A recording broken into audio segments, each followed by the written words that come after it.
하나님의 말씀을 보도록 하겠습니다. 이 시간 우리에게 주시는 하나님의 말씀은 사도행전 1장 6절부터 11절까지의 말씀입니다. 사도행전 1장 6절부터 11절까지의 말씀입니다. 제가 가진 성경으로는 신약성경 186쪽에 오늘 말씀이 기록되어 있습니다. 제가 먼저 읽고 그 다음에 성도님들 읽으신 후에 마지막 11절은 합독하도록 하겠습니다.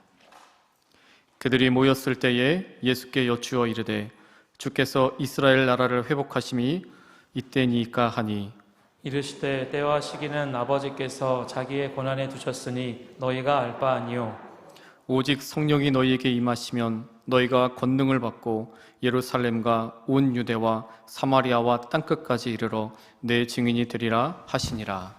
이 말씀을 마치시고 그들이 보는데 올려져 가시니 구름이 그를 가리어 보이지 않게 하더라.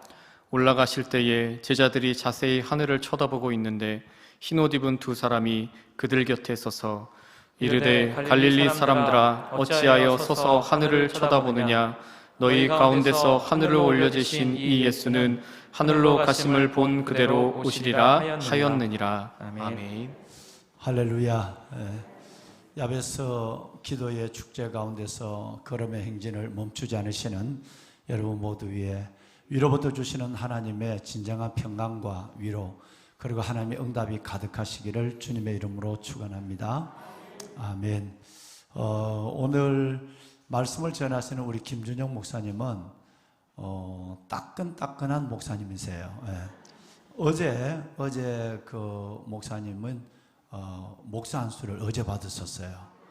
그래서 어제 받으시고 오늘 첫 목사님으로서의 설교와 축도를 하시는 시간이에요. 우리 교회는 참 복돼요. 전도사님들 오셔서 여기서 목사 안수를 받으시고 첫 설교를 매시는 경우가, 그런 축복이 우리에게 자주 주어져요. 이 모든 것들은 다 여러분들이 다음 세대를, 자녀들뿐 아니라 목회자의 다음 세대까지 품고 계시는 여러분들의 기도의 응답인 줄로 믿습니다. 그래서 오늘 김준영 우리 전도사님께, 목사님께서 전도사님이라면 앞으로 벌금 내기로 돼 있거든.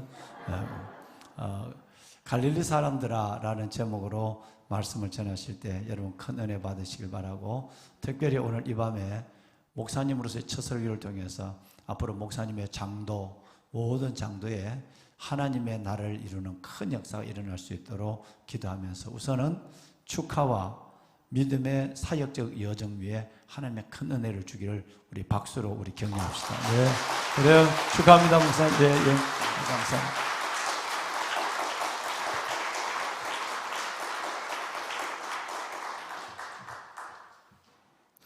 시온 딸에게 이르기를 내 왕이 내게 임하나니 그는 겸손하여 나귀 곧 멍에 매는 짐승의 새끼를 탔도다 하라 하였느니라. 예수님은 죽어 마땅한 우리들을 구원하기 위해서 이 땅 가운데 메시아로 오셨습니다. 그런데 예수님은 이 땅에 높은 신분으로 오시지 않으셨습니다.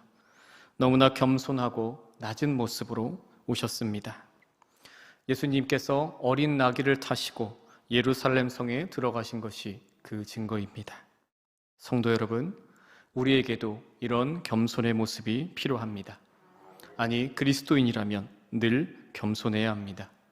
왜냐하면 예수님께서 겸손의 왕이시기 때문입니다. 이제 이 사실을 기억하며 항상 겸손하시기를 주님의 이름으로 축복합니다. 더불어 우리의 가정과 직장, 그리고 우리 시냇가 푸른나무 이 교회 공동체에서도 언제나 겸손한 삶을 살아가시기를 주님의 이름으로 축복합니다. 예수님은 승천하시기 직전 40일 동안 하나님 나라를 증거하시는데 혼신의 힘을 기울이셨습니다.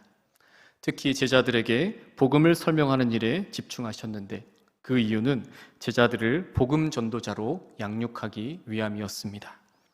그리고 예수님은 제자들이 복음 전도자가 되기 위해서는 성령으로 세례를 받아야 한다고 말씀하셨습니다. 성령 세례 없이는 복음도 하나님의 나라도 알 수 없기 때문입니다. 그리고 예수님은 성령 세례를 받지 못한 이 제자들이 얼마나 하나님 나라에 무지한지 또 말씀을 통해서 알려주십니다. 그들의 질문을 통해서 그들의 무지함을 오늘 확인할 수 있습니다. 그 제자들이 예수님께 이렇게 여쭙니다. 본문 말씀 6절입니다. 그들이 모였을 때에 예수께 여쭈어 이르되 주께서 이스라엘 나라를 회복하심이 이때니까 하니. 제자들은 지금 하나님의 이 나라, 하나님 나라를 이스라엘 나라의 회복과 혼동하고 있습니다. 마치 하나님 나라를 썩어질 이 땅의 왕국과 동일시하고 있는 것입니다. 예수님이 말씀하신 이 하나님의 나라는 결코 이 땅의 왕국이 아닙니다. 그러나 아직 성령 세례를 받지 못한 이 제자들은 하나님의 나라의 실체를 전혀 알 수가 없었습니다. 그들에게 있어서 하나님의 나라는 강력한 권력을 가진 이스라엘 왕국이었던 것입니다. 강력한 이스라엘 왕국을 하나님 나라로 혼동하니까 그들에게는 언제 그 일이 이루어지는가 하는 것이 주된 관심사가 될 수밖에 없었습니다. 다시 말해 언제 이런 일이 일어나서 우리가 이 땅 가운데서 떵떵거리고 살 수 있게 될 것인가 하는 것이 그들에게는 중요한 문제였던 것입니다. 이에 대해서 예수님께서 이렇게 답변하십니다. 본문 말씀 7절입니다. 이르시되 때와 시기는 아버지께서 자기의 권한에 두셨으니 너희가 알 바 아니요. 예수님은 이 제자들의 어리석은 질문에 대해서 너희는 알 바가 없다고 말씀하십니다. 이 말씀은 너희들이 이 일에 관심을 두지 말라 이런 뜻입니다. 그 이유는 무엇입니까? 하나님의 나라는 하나님의 뜻에 따라서 하나님의 정하신 때와 방식에 따라서 이루어지기 때문입니다. 그러므로 우리는 이 하나님의 나라에 대해서 어떠한 결정권도 없습니다. 혹시 주변에서 언제 어떻게 예수님이 재림하신다는 이 이야기를 들어보신 적이 있습니까? 아주 오래전에 제가 어렸을 때 어떤 이단 단체에서 예수님이 재림하신다고 하얀 옷을 입고 기다렸던 그런 종교가 있었습니다. 그때 당시 수많은 인파들이 몰렸고 수많은 취재진들이 몰려서 진짜 예수님이 재림하시는지를 찍고 있었고 TV로 송출하고 있었습니다. 그런데 예수님이 오셨을까요? 오시지 않았죠. 역시 그들의 주장은 뻥으로 드러났습니다. 저는 그 시간에 TV를 보고 있었습니다. 왜냐하면 예수님이 올 것 같지 않았기 때문이죠. 그 어린 나이에도 왠지 오늘은 예수님이 안 오실 것 같은데 라는 생각이 제 안에 있었기 때문에 저는 재밌게 TV를 보고 있었습니다. 말 그대로 예수님이 언제 재림하신다, 예수님이 이렇게 하면 정말 오실 거야 라는 이런 말을 들으면 정말 큰일 날 소리입니다. 혹시 주변에서 예수님의 재림에 대해서 말한다면 우리는 현혹되지 말아야 합니다. 다시 말씀드리지만 우리에게는 예수님이 언제 오시냐에 대한 결정권이 하나도 없습니다. 예수님께서는 오늘 말씀에서 분명히 우리에게 너희가 알 바 없다, 신경 쓰지 마, 관심 갖지 마 이렇게 하십니다. 우리가 해야 할 일은 예수님께서 완성하신 그 하나님의 나라를 소망하고 또 믿음으로 그 나라를 체험할 뿐입니다. 성도 여러분, 이 사실을 반드시 기억하시길 바랍니다. 그리고 하나님 나라에 대해서 말씀하신 예수님께서 이제 제자들에게 대위 임명을 말씀하십니다. 본문 말씀 8절입니다. 오직 성령이 너희에게 임하시면 너희가 권능을 받고 예루살렘과 온 유대와 사마리아와 땅끝까지 이르러 내 증인이 되리라 하시니라. 말씀을 통해 알 수 있듯이 예수님은 제자들이 곧 권능을 받게 될 것이라고 말씀하십니다. 그런데 그들이 왜 권능을 받게 되는 것일까요? 그 이유를 마태복음 28장 18절부터 20절까지의 말씀을 통해서 확인할 수 있습니다. 이 시간 마태복음 28장 18절부터 20절까지의 말씀을 다 함께 합독하도록 하겠습니다. 함께 봅니다.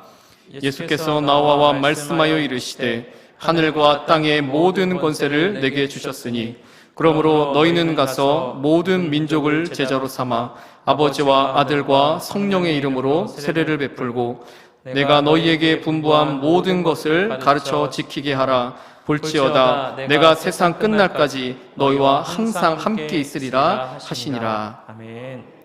제자들이 권능을 받는 이유는 그들이 온 세상에 복음을 전파해야 하기 때문입니다. 즉 그들이 주님의 이 지상 명령인 이 대위 임명에 순종해야 하기 때문입니다. 그렇게 예수님께서는 제자들을 그냥 보내시지 않는 것입니다. 예수님이 가지고 있던 권세와 권능을 자신의 제자들에게 허락함으로써 그들을 세상 속으로 보내시는 것입니다. 이제 이 사실을 기억하면서 오늘 본문 말씀 8절을 다시 한번 보도록 하겠습니다. 오직 성령이 너희에게 임하시면 너희가 권능을 받고 예루살렘과 온 유대와 사마리아와 땅끝까지 이르러 내 증인이 되리라 하시니라. 아멘. 이 대위임령은 1차적으로는 당시의 제자들이 받은 지상명령입니다.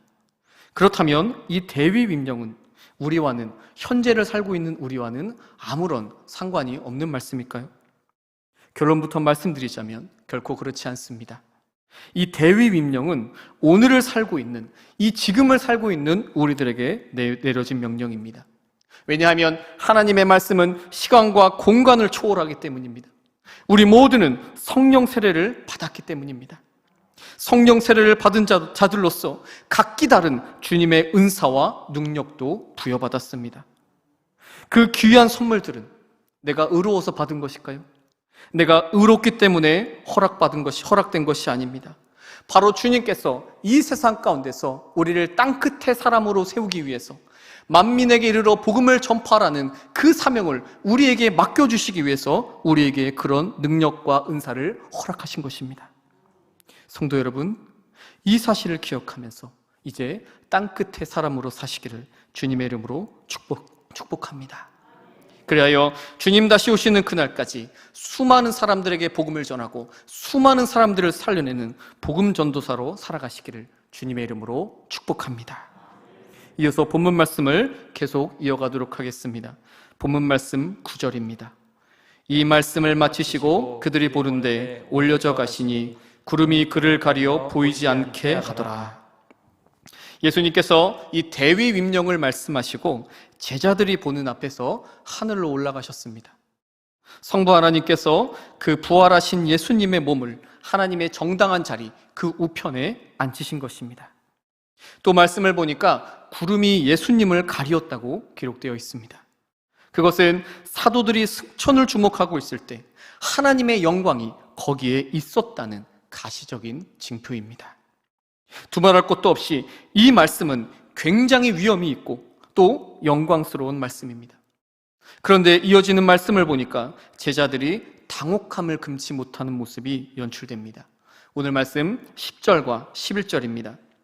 올라가실 때에 제자들이 자세히 하늘을 쳐다보고 있는데 흰옷 입은 두 사람이 그들 곁에 서서 이르되 갈릴리 사람들아 어찌하여 서서 하늘을 쳐다보느냐. 너희 가운데서 하늘로 올려지신 이 예수는 하늘로 가심을 본 그대로 오시리라 하였느니라. 앞서 말씀드렸듯이 예수님께서 제자들이 권능을 받게 될 것이라고 말씀하셨습니다. 그리고 그들이 주님의 증인이 될 것이라고 말씀하셨습니다. 그런데 예수님이 그 말씀을 마치시고 하늘로 올라가시는 것입니다. 그 광경을 지켜보는 이 제자들의 모습은 어땠을까요? 예수님, 그냥 가시면 우리는 어떻게 됩니까? 그렇게 말씀하시고 그냥 가버리시면 어떡해요? 부활하시고 그냥 가버리시면 우리는 이제 어떻게 합니까? 아마 이런 모습이었을 것 같습니다. 제자들은 그래서 모두 어리빠진 채 멍하니 하늘을 바라보고 그냥 있었습니다. 그때 두 명의 천사가 나타나서 그 멍하니 하늘만 쳐다보고 있는 이 제자들에게 이렇게 말합니다. 너희는 왜 그렇게 어리빠져 있어서 그러고 있느냐? 하늘로 올라가신 예수님은 너희가 본 그대로 다시 오실 것이다. 천사들의 말은 미래의 어느 날 이 예수님께서 이 땅에 다시 오셔서 하나님의 나라를 세우신다는 것입니다. 사랑하는 성도 여러분, 예수님께서는 반드시 다시 오십니다. 그때가 언제인지는 알 수 없지만 하나님께서 정하신 그때에 반드시 다시 오십니다. 예수님께서 이 땅에 다시 오신다는 이 예언의 말씀은 오늘 본문 말씀뿐만 아니라 구약과 신약에 분명하게 기록되어 있습니다. 먼저 스가랴 14장 4절입니다. 우리 이 말씀 다 같이 함께 봉독하겠습니다. 그날에 그의 발이 예루살렘 앞 곧 동쪽 감람산에 서실 것이요 감람산은 그 한가운데 동서로 갈라져 매우 큰 골짜기가 되어서 산 절반은 북으로 절반은 남으로 옮기고. 그리고 마태복음 24장 30절입니다. 역시 다 같이 보겠습니다. 그때에 인자가 징조와 하늘에서 보이겠고 그때에 땅의 모든 족속들이 통곡하며 그들이 인자가 구름을 타고 능력과 큰 영광으로 오는 것을 보리라. 마지막으로 요한계시록 1장 7절입니다. 볼지어다 그가 구름을 타고 오시리라. 각 사람이 눈이 그를 보겠고 그를 찌른 자들도 볼 것이요 땅에 있는 모든 족속이 그로 말미암아 애곡하리니 그러하리라. 아멘. 성도 여러분, 다시 한번 말씀드립니다. 너무나도 중요한 말씀이기 때문에 강조하지 않을 수가 없습니다. 예수님은 반드시 다시 오십니다. 지금 읽은 이 말씀들을 붙들고 주님 다시 오시는 그날을 기다리십시다. 그 주님 오시는 날을 기다리며 우리가 최선을 다하여서 그리스도인답게 살아가시기를 주님의 이름으로 축복합니다. 나아가 주님 오시는 그날까지 열심히 복음을 전파하는 땅끝의 사람들로 살아가시기를 주님의 이름으로 축복합니다. 그런데 오늘 말씀에서 우리가 유심히 보아야 할 부분이 있습니다. 예수님의 승천을 얼빠진 모습으로 멍하니 쳐다보고 있는 이 제자들에게 천사들이 한 말입니다. 본문 말씀 10절과 11절인데 이 말씀을 다 같이 합독하겠습니다. 올라가실 때에 제자들이 자세히 하늘을 쳐다보고 있는데 흰옷 입은 두 사람이 그들 곁에 서서 이르되 갈릴리 사람들아 어찌하여 서서 하늘을 쳐다보느냐. 너희 가운데서 하늘로 올려지신 이 예수는 하늘로 가심을 본 그대로 오시리라 하였느니라. 아멘. 천사들은 제자들을 향해서 갈릴리 사람들이라고 불렀습니다. 그런데 갈릴리는 어떤 곳일까요? 갈릴리는 당시 가난한 빈민들이 모여 살았던 곳입니다. 그리고 예수님의 승천을 멍하니 바라보고 있던 이 11명의 제자들도 모두 갈릴리 출신의 사람들입니다. 그렇기에 천사들이 그들을 향해서 갈릴리 사람들이라고 부른 것은 어찌 보면 크게 이상하지 않습니다. 그런데 그들이 단지 갈릴리 사람들, 그 빈민 지역에서 태어난 그 갈릴리 사람들에 불과한 사람들일까요? 그들은 예수님의 직계 제자였습니다. 또 사도로 부름받은 자들이었습니다.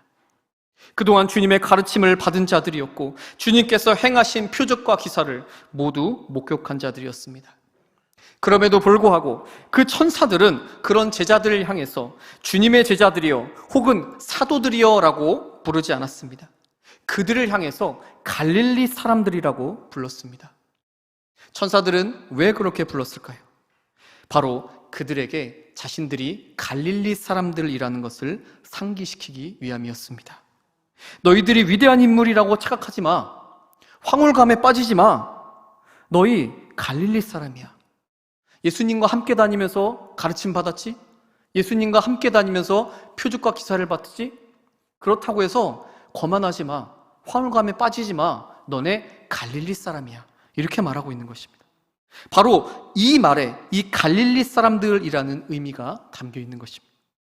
다시 말해 교만에 빠지지 말고 겸손함을 잊지 말라고 그들에게 말하고 있는 것입니다. 겸손함을 가지고 세상으로 나가서 복음을 전파해야 돼. 너네 그런 사람들이야. 이렇게 말하고 있는 것입니다.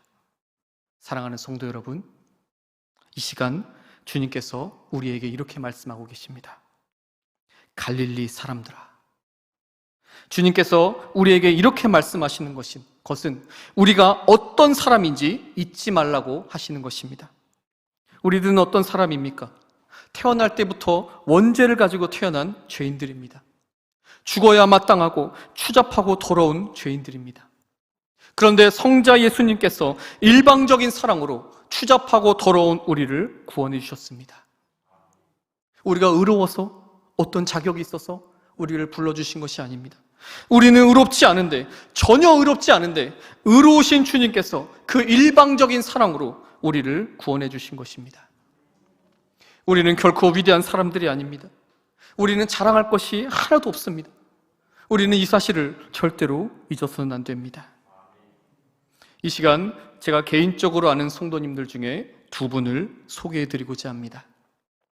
먼저 제가 예전에 다른 교회에서 우리 초등학생들을 섬길 때 함께 교사로 섬겨주셨던 어느 여자 권사님이 계십니다. 그 권사님은 성경을 굉장히 많이 읽으시는 분이셨습니다. 그래서 동료 교사들에게도 성경을 많이 읽어야 한다고 항상 강조하셨고, 또 성경을 많이 읽지 않으면 교회 학교 교사로서의 자질이 없다고도 했습니다. 분명 틀린 말은 아닙니다. 우리 그리스도인이 하나님의 말씀인 이 성경을 많이 읽어야 하는 것에는 두말할 나위가 없기 때문입니다. 그런데 그 권사님의 말과 행동은 언제나 문제를 낳았습니다. 많은 사람들이 그 권사님의 말 때문에 상처를 받기가 일쑤였습니다. 성경을 읽지 않는 교사들에게 교사의 자격이 없다고 당장 교사를 그만두라고 말하기도 했고, 자신이 알고 있는 성경 지식과 자신이 해석한 그 성경 지식으로 다른 성도들을 비판도 했습니다. 그러면서 항상 말하는 것이 나는 성경 말씀대로 했어, 이렇게 말하는 것입니다. 우리가 분명히 알아야 할 것이 있습니다. 성경을 읽고 성경을 연구하는 것은 내가 지식을 쌓아서 남을 가르치고 비판하기 위함이 아닙니다. 내가 직접 성경 말씀대로 살아내기 위함이며 다른 사람들에게 묵묵히 사랑을 전하기 위함입니다. 만약 성경 말씀에 관한 지식으로 다른 사람을 비판하려고 한다면 그 사람은 말씀의 사람이 아닙니다. 그리고 예수님의 지배를 받지 않는 교만한 사람에 불과합니다.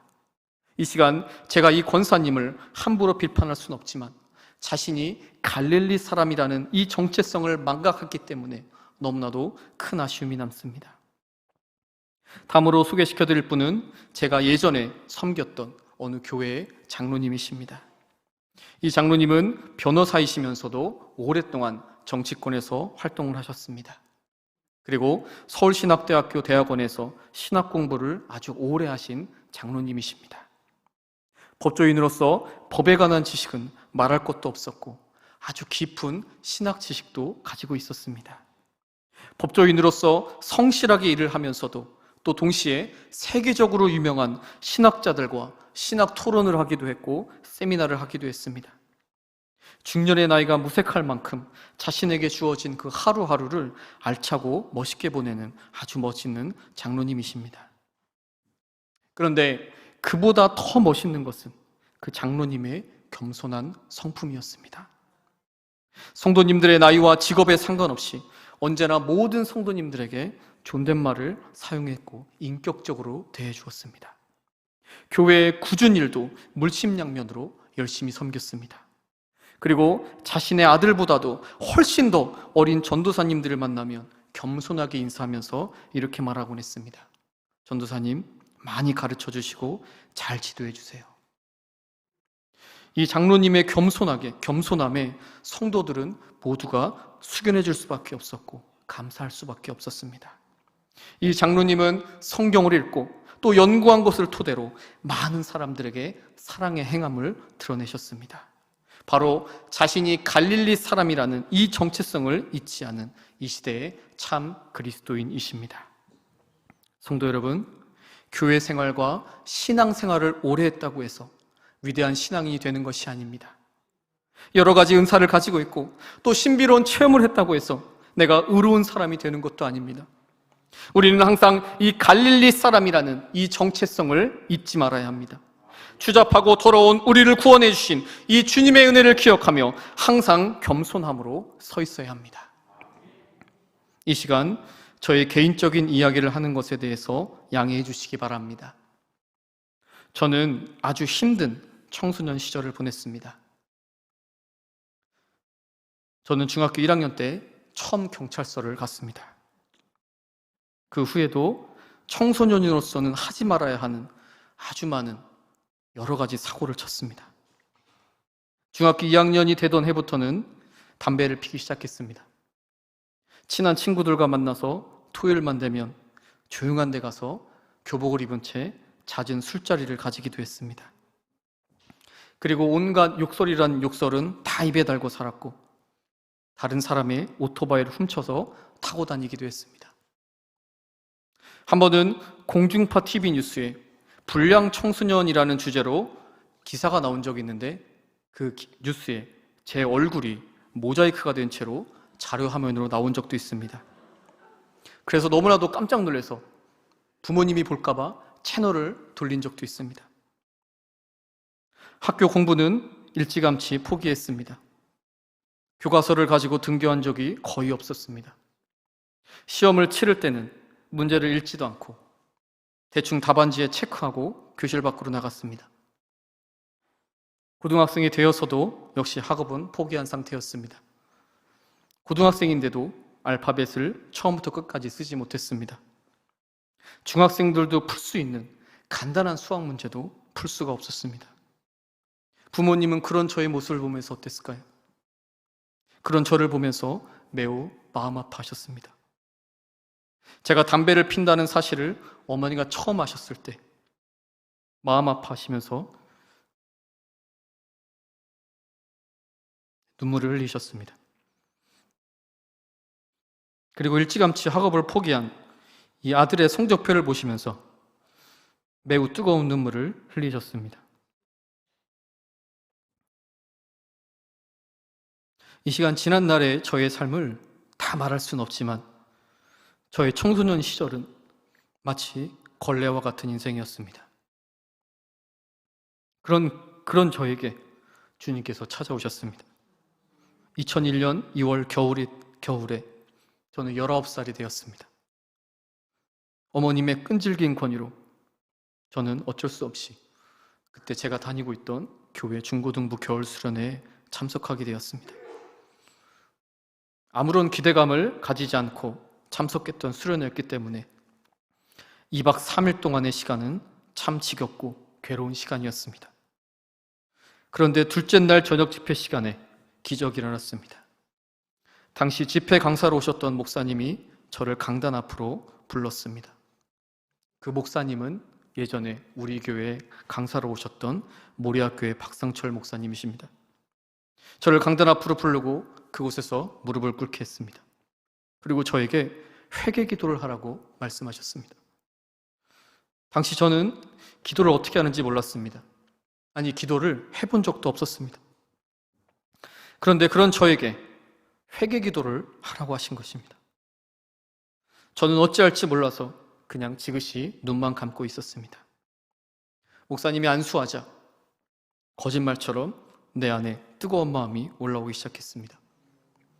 그리고 지난날의 죄악들을, 내가 지었던 수많은 죄악들을 내 입으로 직접 말하기 시작했습니다. 어느덧 저는 눈물을 흘리면서 회개 기도를 하게 되었습니다. 하나님, 저 같은 사람도 용서하시나요? 저 같은 사람도 사랑하시나요? 저 같은 사람도 구원받을 수 있나요? 제가 이렇게 기도하자 하나님께서는 이렇게 응답하셨습니다. 내 아들아. 그리고 저는 그 자리에서 바로 회심을 하고 지난날의 걸레 같은 삶을 모두 청산할 수 있었습니다. 주님께서 갈릴리 사람에 불과했던 저에게 주님의 자녀라는 새로운 신분을 주신 것입니다. 그리고 이 부족한 저를, 걸레 같은 인생을 살았던 저를 하나님께서 목사로 삼아주셨습니다. 저는 아무런 자격이 없는데 의로우신 하나님께서 자격 없는 저를 목사로 삼아주신 것입니다. 그렇게 제가 목사 안수를 받고 지금 이 자리에서 설교하는 것은 기적입니다. 그리고 이것이야말로 하나님이 살아계시다는 아주 확실한 증거입니다. 성도 여러분, 하나님은 분명히 살아계십니다. 분명히 살아계신 하나님께서 우리 성도님들의 삶도 가장 형통한 길로 이끄실 것입니다. 이제 이 사실을 기억하며 오늘 우리에게 주시는 이 주님의 말씀을 다시 한번 보도록 하겠습니다. 본문 말씀 10절과 11절입니다. 다 함께 봅니다. 올라가실 때에 제자들이 자세히 하늘을 쳐다보고 있는데 흰옷 입은 두 사람이 그들 곁에 서서 이르되 갈릴리 사람들아 어찌하여 서서 하늘을 쳐다보느냐? 너희 가운데서 하늘로 올려주신 이 예수는 하늘로 가심을 본 그대로 오시리라 하였느니라. 아멘. 천사들이 제자들에게 갈릴리 사람들이라고 부른 것은 그들이 교만함에 빠지지 않도록 하기 위함이라고 했습니다. 즉, 겸손함을 가지고 복음 전파의 사명을 감당하라고 말한 것입니다.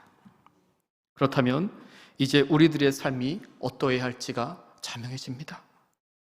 우리는 교회 생활과 신앙 생활을 오래 했다고 해서 다른 사람들에게 우월주의를 드러내면 안 됩니다. 성경을 많이 읽고 연구했다고 해서 다른 사람들을 비판하면 안 됩니다. 신앙훈련을 많이 받았다고 해서 다른 사람들을 얕보면 안 됩니다. 만약 이런 모습들이 보여지고 있다면 내가 지금 갈릴리 사람이라는 이 정체성을 망각하고 있다는 증거입니다.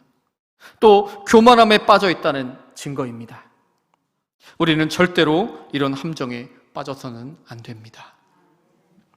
사랑하는 성도 여러분, 새로운 생명의 잉태와 새로운 역사는 겸손함으로 시작됩니다. 이제 이 사실을 기억하며 주님 다시 오시는 그날까지 항상 겸손함으로 살아가십시다. 그동안 많은 훈련을 받았고 여러 가지 체험을 했다고 해서 자만심에 빠지는 어리석음을 범치 마십시다. 성경 지식을 많이 한다고 해서 다른 사람들을 비판하지 마십시다. 오히려 그것들을 토대로 하여서 인격적인 말과 사랑의 언어를 즐겨하는 자들이 되십시다. 그리하여 항상 겸손한 삶과 자세로 만민에게 복음을 전파하시기를 주님의 이름으로 축복합니다. 성도 여러분, 부족한 제가 목사 안수를 받을 수 있도록 기도해 주시고 격려해 주셔서 감사합니다. 그리고 사랑합니다. 주님의 이름으로 축복합니다. 이 시간 말씀 기억하면서 함께 찬양하길 원합니다. 나 같은 죄인 살리신 함께 찬양하면서 주님, 내가 어떤 사람인지 이제 바로 알고 살아가겠습니다.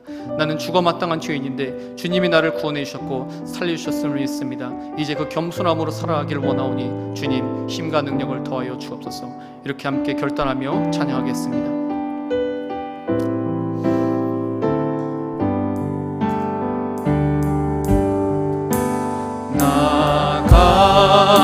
같은 죄인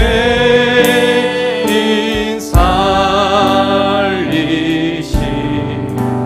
주 은혜 놀라워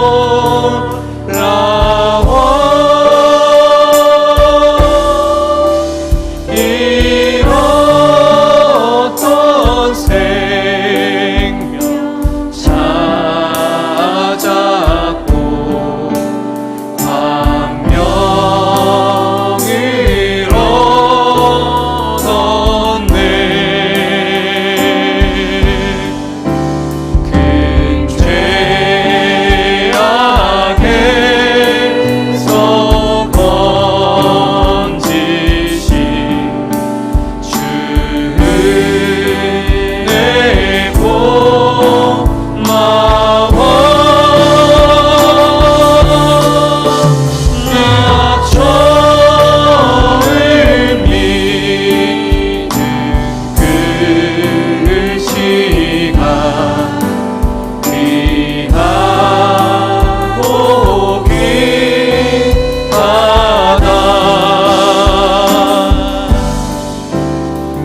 시간 함께 우리의 합심으로 기도하길 원합니다. 주님, 내가 그동안 갈릴리 사람이라는 정체성을 망각하고 잊은 채 살아왔습니다. 이 정도면 신앙생활 잘하고 있겠지. 이 정도면 정말 주님이 기뻐하시는 사람이겠지.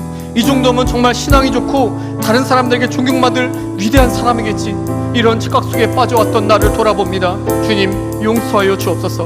주님, 갈릴리 사람밖에 안 되는 그 나를 바라보면서 이제는 그 사실을 잊지 않고 겸손함으로 나아가겠습니다.